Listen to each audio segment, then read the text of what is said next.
हमारे कुकरना के सदर ब्लॉक बशीर अहमद शाह साहब ने ब्लॉक वाइज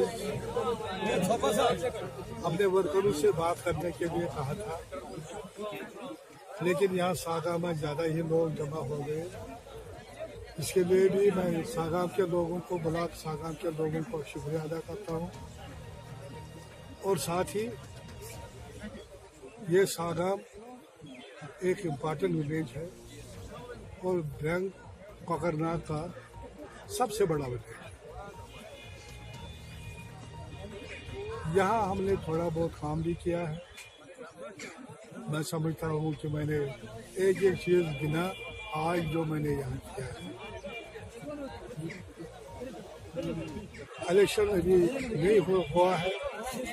हम चाहते हैं कि इलेक्शन पार्लियामेंट चुनाव के साथ साथ जम्मू कश्मीर के असम्बली का भी इलेक्शन हो जाए।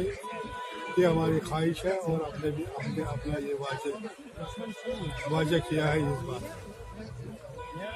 तो इसलिए आज हम मीटिंग बुलाई ताकि वो वर्करों से बात करूं और इसे तबादला का ख्याल करूं।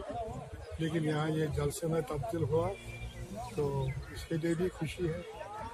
शुक्रिया। लाजवाल उर्दू न्यूज़ यूट्यूब चैनल को सब्सक्राइब जरूर करें और बेल आइकन पर क्लिक करें। बेल आइकन पर क्लिक करने से आपको ताज़ा तरीन खबरों की फौरी जानकारी मिलेगी।